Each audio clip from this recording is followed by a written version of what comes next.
Have you seen Wonder Woman yet? I have. It was great.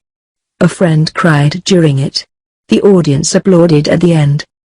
But the film's release hasn't been a stranger to controversy. One particularly hateful response to a women-only screening got an epic smackdown by none other than the mayor of Austin, Texas.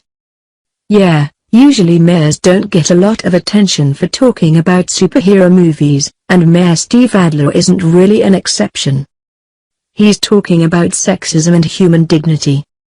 The controversy wasn't so much about Wonder Woman itself, but about one theater's decision to host a women-only screening, and one of the men who absolutely flipped out about it. In case it actually needs to be stated, men-only screenings of films aren't uncommon. Also plenty of bars still have ladies' night and that sort of thing. It's a little weird, sure, though we can totally understand why some women would want to see the film in the absence of guys. Like whatever piece of work wrote this horrifying email to Austin's mayor. The notion of a woman hero is a fine example of women's eagerness to accept the appearance of achievement without actual achievement. Women learn from an early age to value makeup, that it's okay to pretend that you are greater than you actually are, he writes, only after hoping for Austin's defamation and accusing the theater of sexism. All superheroes are pretend, not just the lady ones. The makeup comment is so weird that we don't even know how to respond except to say that clearly this guy doesn't ever do anything to improve his appearance. Women pretend they do not know that only men serve in combat because they are content to have an easier ride. Women gladly accept gold medals at the Olympics for coming in 10th and competing only against the second class of athletes, he says as if he isn't the wrongest person to ever live. Name something invented by a woman. Achievements by the second-rate gender pale in comparison to virtually everything great in human history was accomplished by men, not women, he continued, just keeping on digging that hole. The short version of all of this is that a man who despises women claims that he doesn't. He then signs his name, Richard A. Amidori, because that's totally a letter where you'd want to include your name.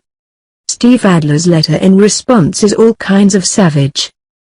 I am writing to alert you that your email account has been hacked by an unfortunate and unusually hostile individual, he begins.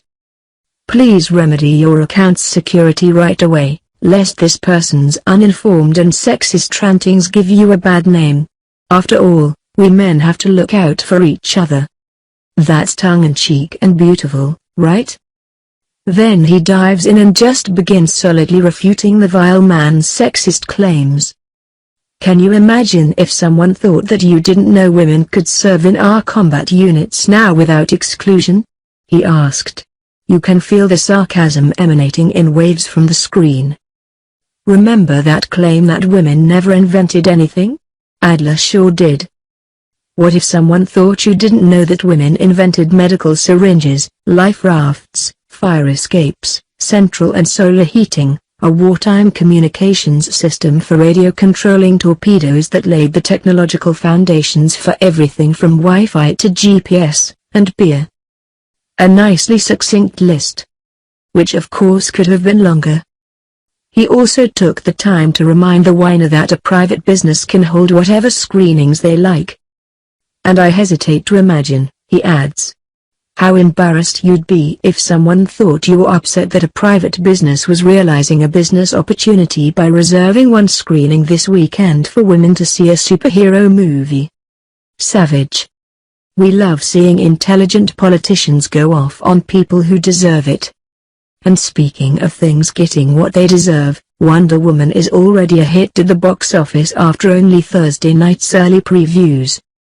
We can't wait to see what kind of numbers she rakes in by the end of the weekend.